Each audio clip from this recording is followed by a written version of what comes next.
Hey, so I'm going to show you guys how to program a 3-switch garage door opener, right? I've got 3 different doors to my garage, and the Lexus has 3 different buttons in here that you can program to get them to work with your garage door. So that's what we're going to go through. The first step is going to be wiping any codes that you have in there. We'll go through that, and then we'll go through and we'll program them all individually just to kind of show you guys how it works.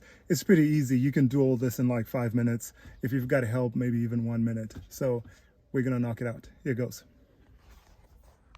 All right, so to program this, the first step you may want to do is erase the codes that are already in the device, right? For example, I've already got these kind of set up with my own garage, but I'm going to erase them for the purpose of showing you guys. So right now, if I close garage door number 2, you can see it closing right there, right? So I've got this set up to work with my garage. But what I'm going to do now, I'm going to erase them, and you erase them by holding down these 2 buttons right here, 1 and 3. All right, so I'm leaving the one in the middle. So you hold it down, and then it's just orange right now. It'll start flashing, and then at that point I'll know that everything has been erased. So there we go. So now it's flashes green, and you know that everything has been erased. So if I try to close that garage door, it doesn't close anymore. Instead, it goes into this flashing mode, which tells you that it's ready to learn the code for your garage. All right, so we push 2, and it starts to flash because this is the button that we want to program for the second garage door. So then at that point, I'm going to hit this second button right here. And then I'm just going to hold it until it starts blinking like that. Then I'm going to go inside, and that's that button right there. I'm going to push it.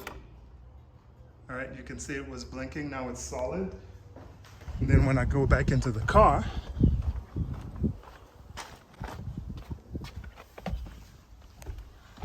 I should be able to push that, and you can see the garage door close. All right, so I have to repeat the same thing. So I can push that, and then it opens back up. So I have to repeat the same thing for every position that I'm trying to set up, right?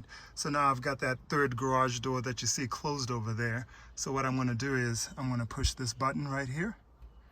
It's going to start flashing.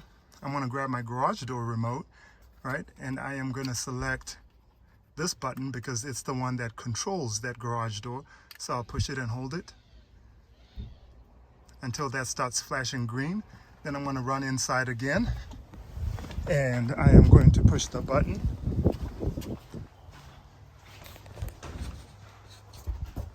Which is that red button right there. Ouch.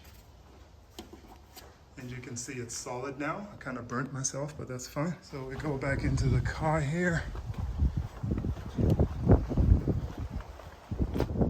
All right, and now let's try to close the garage. And that's working. All right, so the only thing I have to do now is repeat exactly the same process on this first garage door here, and we'll be good to go. So again, push that button. All right, it starts flashing orange to let you know that it's ready to receive input from the garage door opener.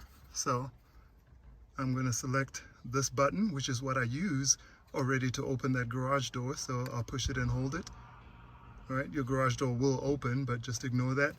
That turns green and flashing. Then you go and do the same operation with red button right there. Push it. And it should be solid now. Then you go into the car. So in the car, you just push the button right here, and the garage door will close. So that's basically how you set it up. It's not too complicated when you just kind of watch somebody else do it, but if you try to read the manual, sometimes it can get a little complicated. I don't know why. I don't know who writes those manuals, or maybe they just have to work through a lot of scenarios. Whatever the case may be, I find it easier to watch videos sometimes. So hopefully that was clear and concise.